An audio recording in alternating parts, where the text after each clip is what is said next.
Over the last 75 years, over 10,000 chemicals have been introduced to our food supply. Yet the EU only allows 300 food additives. But at Thrive Market, we bring our members the highest quality brands and restrict more than 1,000 ingredients found at conventional grocery stores, making the switches easy with our Healthy Swaps scanner, which finds better versions of all your favorite pantry, snacking, and home essentials without the added junk, dyes, and fillers. Plus, it's all delivered straight to your door. So if you're looking to shop at a grocery store that actually cares about your health, go to thrivemarket.com/podcast and you'll get 30% off your first order and a free gift.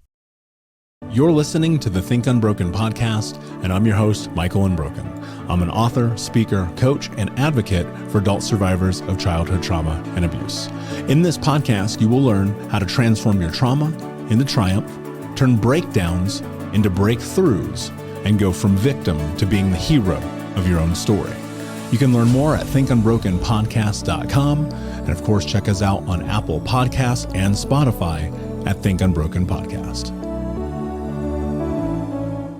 I think the thing to take away from it more is because the vast majority of people have not wrestled, Jake. I think we both know this. Yeah. But I do want to say that the thing I want people to hold on to in this is like life, whether or not you fucking like it, is an individual sport. What you do has nothing to do with me. As much as I wish I could blame Jake for how bad my life sucks, how much I can't get the thing I want, no matter what, it's like, go and take inventory of your fucking calendar. Go look at the way you spend your time, your money, your effort, your energy, right? And look at the way that you present yourself into the world as the person that you are, and have a willingness to look in that mirror, man, because that was the pivotal changing point for me too. And look, I don't want to be fucking preachy because people have heard this before, but it's like, listen to this show, pay attention to people's stories like yours, Jake, because we all have something in common. We all had to get the fuck out of our own way. 100%, dude. But so here's the other angle to that though, right? The thing that took me a while to learn as well. So I do think wrestling is probably, for me, and grappling and martial arts, the greatest personal development tool that I ever really got involved with in the first place, right? So it's that, this is what I call the 5 pillars of greatness. I don't know. I'm listening to too much of this personal development shit, so I'm coming up with my own. I'm obsessed with it. So okay, please, tell me the 5 pillars. So you're speaking my language. So the first is like that get real, right? That rock bottom, that man in the mirror moment. The second is getting obsessed. The third is taking calculated risks, right? Which I think hopefully we talked about all of these. The next one is that massive fucking action. And the thing that I was missing out the most that I've recently come to, and maybe it's as I approach 50 and my testosterone decreases, or I don't know what the hell, or because I got so many damn injuries, I can't really do what I used to do. But people is the 5th pillar, and I had ignored it for a long time. Because I wanted to do everything myself. Because exactly what you said. People let me down all the time. Nobody worked as hard as me. Didn't do it the way I did it to my standards. And I did a lot of great stuff with those first 4 pillars.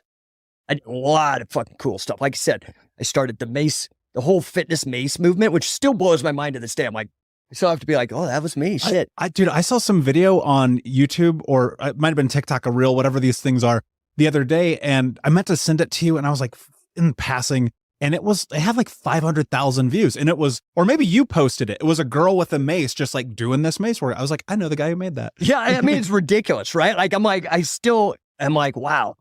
So I was having massive impact, but I mean, I want like really massive. I want legacy, dude. I want to die and have my like immortality. I don't want physical immortality. I want my shit to live on for like generations, right? Like that's what I want. That's crazy. Yeah, but your shit is impact. Yeah. So, but that's going to take people. And that is that 5th pillar, is you have to really learn to be a leader. And here's the irony. So going back on my story to when I was in college, and I ended up going to college. So when I got sick, I think I was a sophomore. It was between sophomore and junior year. I got sick, and I just was like, fuck, I can't be physical right now. So I doubled down on academics, and I did great. Okay. Because I didn't have anything else to do, right? I ended up going to the University of Colorado on a scholarship. First person in my family to go to college, first person to get a scholarship, like awesome. Okay. I go on a leadership call. It's a super prestigious leadership scholarship, right? Only I think it's 50 out of the 10,000 incoming freshmen get chosen to be in this program. And I'm in this leadership program and I'm a loser, dude. I'm doing drugs. I'm picking the easy way out. And I get in this leadership and here my buddy, who's just this scrappy little skateboarding kid, is mobilizing all these people to build skate parks and do all this stuff, right? And that was the real lesson for me, is if I want to have big impact, like Thrasher level impact, right? Jake Phelps, the guy who ran it, who my friend took over from, that guy blew that shit up. It's lived past his life, right? That's where I'm wanting to go with scientific wrestling and all this crazy shit that I do. So I think I might have done that with the mace, but the mace was just kind of a side project. That was luck in a way. I mean, I did it and it was designed, but also it wasn't my intention. I was aiming over here and I hit over here, right? So I'm okay, I need to do this with the wrestling thing. And that's going to take people. So that is where the leadership component comes in. And that's not something I do think that I've started now in the last probably 5 or 6 years, really taking that serious. How do I get people to actually get into what I'm doing? And how do I create a positive sum game, what Grant Cardone calls the winner's exchange? Okay, that's awesome, but it's just a simple idea of win-win. Mm-hmm. How do I align people's interests with my interest, with what I want to do? So that's really where I've gone in the business of this. To me, business is an ethical system. It's a moral system, right? Because I look at human interaction. I like your Unbroken shirt, and I can either trick you and steal it from you somehow, or coconut you on the head and take it, or I can give you $20, and if the shirt is worth less than the $20 I have, you give it me. Your shirt's worth more than the $20 and we're both a win-win. We're both happy for the exchange. That is where I've been spending the last 5 or 6 years, almost entirely in business. So outside of the wrestling is my obsession. The wrestling is what has educated me, what has fulfilled me, and is my life purpose. But just like I said, I'm aiming for that and I hit elsewhere. I've started all these other companies and I started the first reverse mortgage consultancy. When you think about this journey for yourself and the path that it's now laid in front of you, how can people who have these massively abusive experiences in life and they haven't yet stepped into their power, they haven't yet stepped into the ability to be that person they know they're capable of being, what does it really take? Because people are always it's motivation and it's action. I'm no, there's something else there. And I'm wondering if there's something else there for you as well. So here's the deal. I made the realization that my trauma doesn't define who I am, right? And if I play into that, I'm just a broke kid, and I got beat up. Every fight I got in, I lost. I'm not like you, not 6'4". I was 85 pounds, right, at the time. The low man on the totem pole. Felt like my parents. I know they love me, but they didn't really show it that much.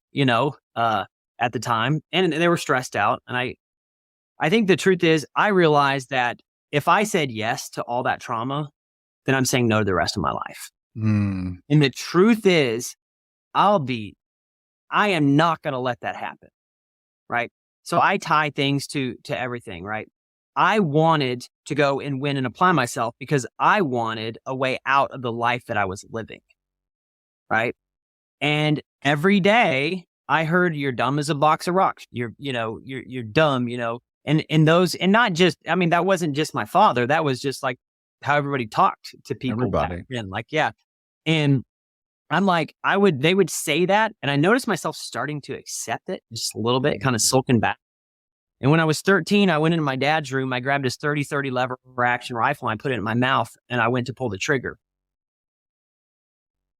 And, I just remember being so alone, excuse me, in that moment. And I think it's the grace of God, even though I didn't believe in God at that point, that pulled that gun out of my mouth and realized to say no more. No more am I going to let these labels affect the rest of my life. Because if I say yes to this decision, literally with the gun in my mouth, I say no to the rest of my life. But it's the same thing holding on to regret. It's the same thing holding on to past failures. It's the same thing holding on to somebody who cast a label on you and you accepted it. It's the exact same. So realize that you must say no to that so that you can say yes to the rest of your life. You cannot let it define you. Yeah, I would have the goosebumps sitting here hearing that because I resonate with that in such a deep way, looking at 26 years old, hitting this massive rock bottom, dude, just as low as I could possibly ever be. And realizing it was a truth that I had to accept, that I was being exactly what everyone ever said I would be. Yeah. It's what you just said, man. I was like, dude, I am literally such a loser.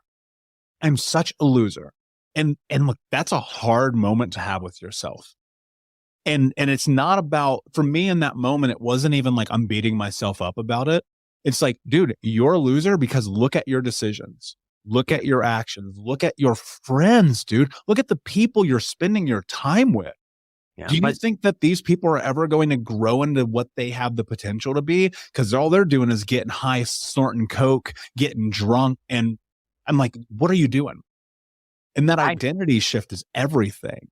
Yeah, man, you're hitting the nail right on the head. And it takes a person with a little amount of pride or so much pain that allows it to squash the pride to say, hey, you know what? I'm not doing this right. I'm not doing this right at all. You know what? It's my fault. It's not their fault. It's like whenever I was growing up and I was in every learning disability class, for a while, I believed they said, you're done. You're no good. You're a box of rock. Well, no wonder I was in every learning disability class because I was a little kid and that's what I heard. And I came from a broken home. So I'm like, I don't care to read. I don't care to apply myself in school. But when I quit listening to that, I said, no more. I dropped my pride. I dropped the labels and said, hey, let's go. Let's go. And it's like most people think this turnaround is like 3 years, 5 years. Once you get the accolade, like I'm a world champion. And I'll be honest with you, it doesn't matter. That does not matter because I will not allow a label to define the rest of my life, whether it's world champion or dumbass. I put one foot in front of the other and realize that change happened the moment you decide. The change in your life happens the moment you decide, not 3 years later. And when you have that in your brain, it's like, I'm winning right now just by taking the step in the right direction. Yeah. I want to go into that because I think this is really important because there are people, I promise you, dude, I've been doing this long enough that I know there are people listening right now who are like, these two are victim shaming. And I'm like, no, we're not. What we're doing is simply telling you the truth. And that's what people are so terrified of. There is something innately within us that wants to hide and avoid reality so that we feel safe. People ask me all the time, they're like, what does it mean to actually heal trauma? And Tyson, my answer is always this. It's to stand in your truth without apologizing for it. Yeah. And what I'm wondering is people have this notion. They're like, man, I know I can change. I believe it in me. I listen to Michael and Tyson all the time. I read the books. I'm in the courses. I'm doing all the things, but my life isn't different. Yeah. Why isn't their life different? Check your surroundings and who you're around. You see, when I left the Midwest, again, my dad and I had a knockdown drag out. I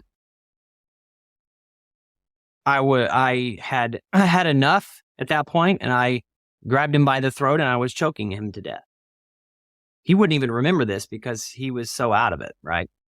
Thank God somebody pulled us apart, or else I could very well be never doing this. I could never have the family I have. I could never have anything, right?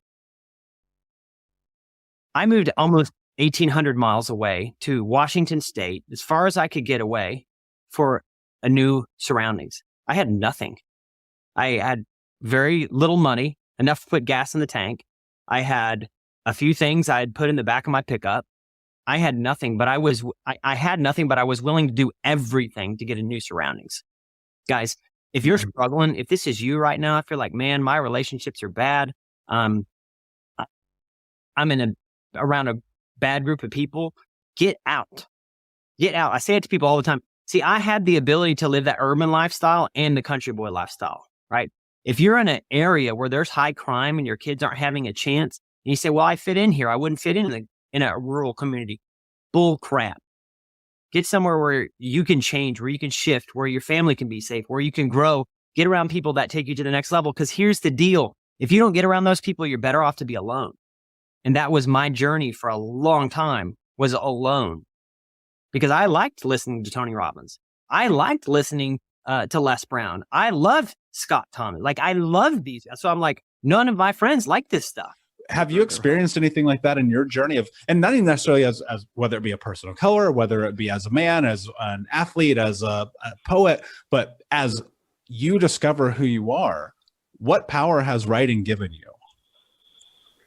Hey, Unbroken Nation, we'll be right back to the show, but I wanted to let you know that you can grab a copy of my first book, Think Unbroken, Understanding and Overcoming Childhood Trauma, for free. If you go to book.thinkunbroken.com, you can download the PDF ebook version of the book and get everything that I know about the baseline of healing trauma for free, downloaded to your email right now. Just go to book.thinkunbroken.com to download your copy of Think Unbroken, Understanding and Overcoming Childhood Trauma for a PDF for your phone. Again, that is book.thinkunbroken.com. You know, the older I get, I think the more, there's all kinds of ways that,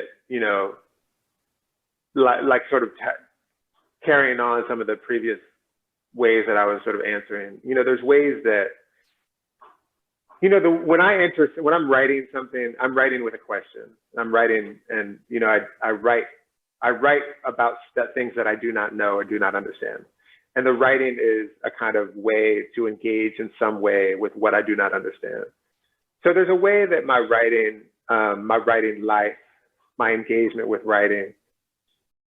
Over the last 75 years, over 10,000 chemicals have been introduced to our food supply. Yet the EU only allows 300 food additives. But at Thrive Market, we bring our members the highest quality brands and restrict more than 1,000 ingredients found at conventional grocery stores. Making the switch is easy with our Healthy Swaps scanner, which finds better versions of all your favorite pantry, snacking, and home essentials without the added junk, dyes, and fillers. Plus, it's all delivered straight to your door. So if you're looking to shop at a grocery store that actually cares about your health, go to thrivemarket.com/podcast and you'll get 30% off your first order and a free gift. Over the last 75 years, over 10,000 chemicals have been introduced to our food supply. Yet the EU only allows 300 food additives. But at Thrive Market, we bring our members the highest quality brands and restrict more than 1,000 ingredients found at conventional grocery stores. Making the switch is easy with our Healthy Swaps scanner, which finds better versions of all your favorite pantry, snacking, and home essentials without the added junk, dyes, and fillers. Plus, it's all delivered straight to your door. So if you're looking to shop at a grocery store that actually cares about your health, go to thrivemarket.com/podcast and you'll get 30% off your first order and a free gift. Is a way of sort of coming to understand myself and other things more deeply. But there's this other thing, I think, and that catalog of Unabashed Gratitude book, I feel like is beginning to sort of get to that. And I have this book called The Book of Delights, where every day for a year, more or less, I wrote a short essay about something that delighted me. And, it's a full book, it's not just delightful because it's written by a person. And one of the things that I sort of am finding more and more is that, a couple things. The first thing is that, like, in writing this book of delights, I'm writing, every single day, almost. I don't do everything every single day, like a job. But one of the things that I find is, I eventually found out that, my question is joy. Joy is my real fundamental question, Like, delight is interesting, and it's kind of like a segment or some kind of participant in joy. But joy is my real question. And joy to me is like this profound and like sort of grave emotion, actually. And partly it's grave because joy to me is like, it kind of, something registers as joy, or you enter into joy when you're also deeply aware of the fact that we're going to die, that we're in the process of dying. And there's some kind of like holding of that understanding with each other. It requires witness, profound witness that, and I'm saying the word with, like with, W-I-T-H, but I hear it. It sounds a little bit like witness, which is interesting to me at this moment. But there's a kind of holding each other's, whatever you call that, fleetingness, passingness, tenderness, which is soft, and it is vulnerable, and it's also, to me, it's a kind, it's this kind of reaching. It's a kind of reaching that to me constitutes the reason to be alive. You know what I mean? And so, and this is stuff that I'm sort of thinking, I'm learning this in therapy, and I'm learning this in conversation, but I'm also learning it and studying it in my writing. So that in a way, if I were to talk about a kind of power that I'm sort of learning about in my writing, it's in a way, it's the power, and power is a word that, I would never say it, but it's an interesting word. What I feel like I'm learning is how fundamentally entangled I am with you, with everything, how fundamentally entangled we are, how we are not without each other, and that to me is a kind of, there's all these words for it. One of the words is gratitude. To know that we do not exist without the tree out this window. Like, without, without the biome, without what we do not even recognize as there, we do not exist. And to sort of like inhabit this sense of sort of perpetual, I'm in a kind of beautiful debt constantly, or I am beholden constantly. I am not without all of this, which is to say, and that the word for that, one of the words for that is gratitude. One of the words for that is, to me, joy. Yeah, that's so beautiful. I'm actually enamored by you saying that, because I resonate in such a deep way, because I look at the world as interconnected, and the fact that it is so much a part of our community through human connection that brings us together. And my experience is being this kid who was very much lost, right? Very much on the wrong side of the track, just seeking something, would find myself completely displaced by writing and deep within books. And I would be the kid who would elect to take the library class in high school so that in the library, I didn't have to exist within the frames of the scope of humanity. But the irony in that is finding the joy in book reading being my connection to humans, right? And thinking about this thing as, wow, okay, these words resonate, because as writers, and now as a writer, and looking at this and thinking about, one, the power of a challenge, the fact that you wrote every day, or almost seemingly every day, to create something for no other reason than the fact that to create it brought you something that felt good or powerful, or whatever that word might be that you would use. It's enthralling to me. What I'm curious about, and if you don't mind, if I can push you a little bit, because I think that people would appreciate it, is how do you even step into that level of vulnerability with yourself to sit down and take the things that are on your mind and put them into a place where they exist? Not necessarily forever, i.e. on the internet, but just out of you and onto the world. I mean, in one way, it's like, there are things probably that I don't, that I keep private, of course. In another way, it's like, I guess as a writer, part of my sort of, one of the ways that I sort of exist in the world is to be like, I'm going to share my questions, I'm going to share my questions. Your question is like, I think your question is like, how do you get to that point of that vulnerability, if I hear you right? Within yourself. Yeah. I don't know. I'm inclined to be like in community. I have people who I love who hold my work and whose work I hold. And so people who can kind of like see what I'm trying to do and be like, this is worthwhile, you know, these questions, you know, this action or whatever, this thing is good, you know, cause I actually, you know, that matters to me, you know, people I love and trust being like, yeah, that's, I get that. That's good. And so how, like, what I'm thinking in real time, it's like, how do you even combat that? It's like the same conversation around sex. Like, it's everywhere, but people don't talk about it. So how do you navigate when you're like, man, I'm always feeling triggered. I'm always feeling hypervigilant. I always feel outside of my body, but it's everywhere. Like Brad, what do you do, man? Well, on a societal level, I think it's really difficult to combat directly, even that word I use, combat it or fighting it.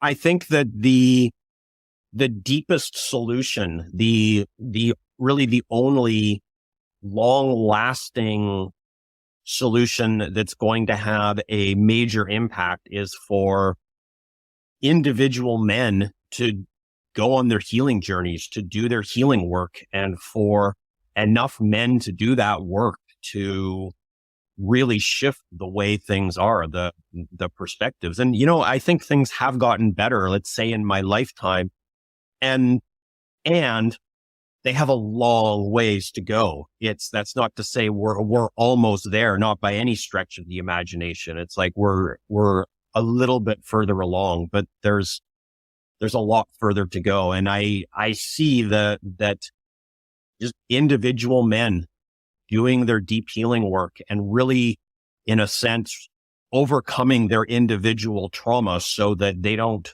spread it. You know, you mentioned this, you know, the patterns, the cycles of violence. I think the violence that we see, in some sense, it's, you know, it's all cycles that probably goes back centuries to the Middle Ages, when things were, you know, ridiculously more violent than they are now, maybe even goes back further than that. And the way I see it, when a man experiences, let's say when a boy experiences his body being disrespected, his boundaries being violated, that boy learns that bodies and boundaries are not something that need to be respected. He actually learns to do that to others. And this is not to say that all boys, all men who are victims of violence will go on to commit violence. And yet I'm willing to bet that there are not very men who act violently who haven't been victims of violence themselves. In fact, I would be willing to bet that it's extraordinarily rare for someone to commit violence who hasn't already been a victim of it. So this is where the importance, I think, of doing the healing work is. Men, you know, and I'm focusing on men because that's men doing their healing work, because that's who commits the most violence and who, it seems to me, it's, you know, boys will be boys. The violence against boys and men is often kind of discounted or accepted. And so there's so much violence committed against men by other men, boys and men. And I think individual men doing their healing work is the way of breaking these cycles, such that on both small and large scales, this violence doesn't get committed against others, and we break these cycles. Yeah. And, you know, I'd be hard pressed not to say that part of me knows that as humans, we are prone to violence. It's our nature. Go look at, we live in the safest time ever. This is what people don't understand. We live in the safest time ever in history. Humans have been so terrible to dude, it's crazy what we've done to each other over the time that we've been here. And yet we live in the safest time of all time. And I think that there has to be a healthy expression of violence, because boys will be boys. Like, I do think that, but there has to be this healthy expression of, that's why I love sports. I love martial arts. I love the discipline involved in it. And that's how I fell into it, right? Without sports, without martial arts, God knows what the kind of I would have really started to do. Not that I didn't do some really stuff. And I think about that today, how it served me. Martial arts has given me discipline. It's given me the ability to handle really difficult moments of my life. Right. And also, here's what's really interesting. And I don't know if I'm curious if your military training has given you this, because when I learned to defend myself, I realized I never have to use it. And that's been this really beautiful journey for me. And getting into healing, and I want to go into your story a little bit more in depth here. I realized I was never violent physically in relationships, like intimate relationships with women. I was never violent because I saw my stepdad beat up my mom, and I was like, I don't want to do that. My God, man, the verbal violence was unbelievable. Not only what I would say to myself, but what I would say to my partners, to my brothers, to even my friends. And it was like, I hit this rock bottom moment, and I was like, you got to change everything, dude. You're destroying everything in your path. And I don't think most, and I'm going to speak as a man because I am a man. I don't think most men realize it because we grow up believing that it's okay to be this way. And then it's reinforced through society, like we're talking, and then in your home or bullying, and things of that nature. And so I'm wondering, it took my life becoming a complete disaster for me to address this thing that was destroying me. And I'm wondering what happened for you. Like, what was your journey into healing? Like, where did that begin?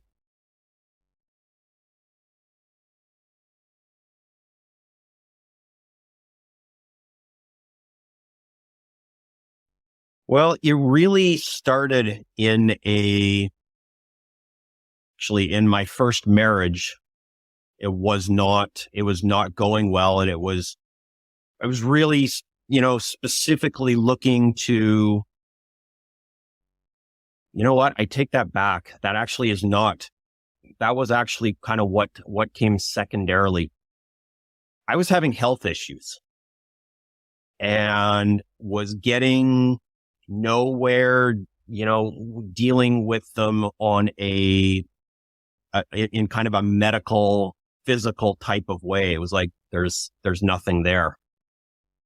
And it was actually a hypnotherapist who I first worked with. And it was kind of like, as soon as I just started pulling back the cover on all of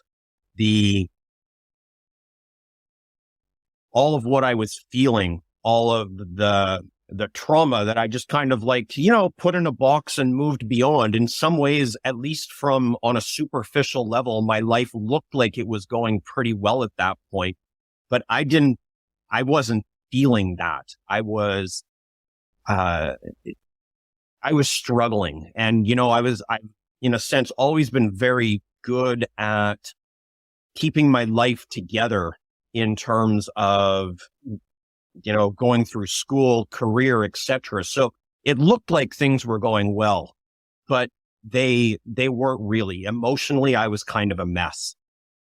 And it was just kind of, it was kind of the physical issues I was having that started to pull back the layers. And as soon as it did, it was just kind of like, oh, wow, yeah, there's a lot here that I need to work on. So it wasn't so much of a rock bottom for me as what I had put away, repressed, just finding a way to the surface, not accepting the repression, which I think is the way it always is.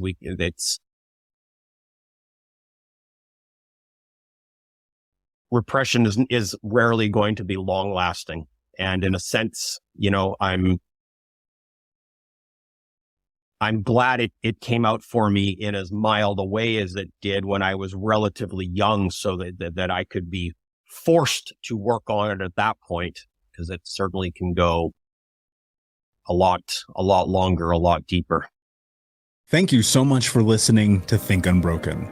Please share this episode with someone who could use it and help us move forward in our mission of ending generational trauma in our lifetime. And if you would, please take 5 seconds to pop on iTunes or Spotify, hit that 5-star, leave a review, and you can also reach out to us on social at Michael Unbroken or at Think Unbroken. And of course, you can check out our YouTube channel at Think Unbroken. Thank you for being a part of Unbroken Nation, my friends, and until next time, be unbroken. We'll be right back to today's show, but before we do, I want to let you know that you can get a free copy of my first book, Think Unbroken, Understanding and Overcoming Childhood Trauma, when you leave a review for the podcast on Apple Podcast, either on desktop or on your phone. All you have to do is go to Apple Podcasts, look up Think Unbroken, click follow in the top right, and then go and leave a review at the bottom.